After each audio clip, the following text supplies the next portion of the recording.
This is the VOA Special English Agriculture Report.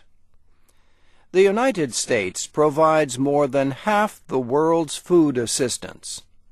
American programs totaled close to $2 billion last year.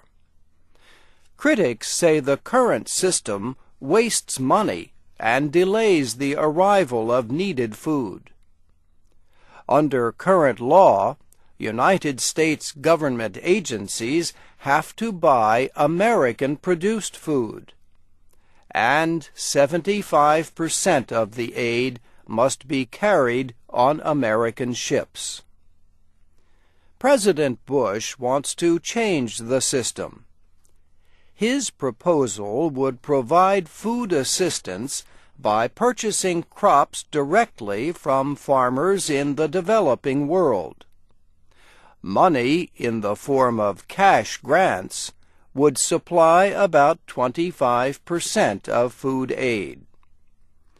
President Bush, in his State of the Union speech last month, called on Congress to support the proposal. He said it would build up local agriculture and, in his words, help break the cycle of famine. Last year, Congress's Government Accountability Office reported that 65% of the money for food aid was going to costs besides food. It said rising business and transportation costs had cut the average amount of food shipped over the last 5 years by 52%. Yet, demand has grown. Critics among charity groups have called for changes in the system.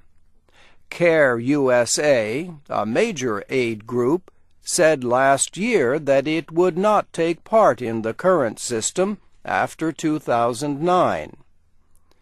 But the system also has supporters among agricultural, shipping, and charity groups and lawmakers in Congress.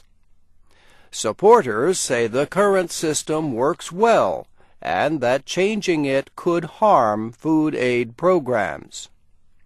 The continuing debate over the most effective ways to provide food aid is not the only agriculture-related issue in Washington.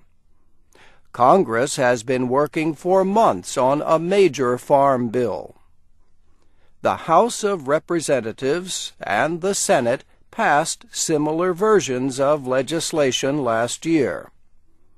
President Bush says he may veto the final bill that reaches him. He says it would cost too much in its present form. He wants to end subsidy payments to farmers who earn a lot for their crops. The President has a new Agriculture Secretary to deal with these issues. Former North Dakota Governor Ed Schaefer was sworn into office in late January.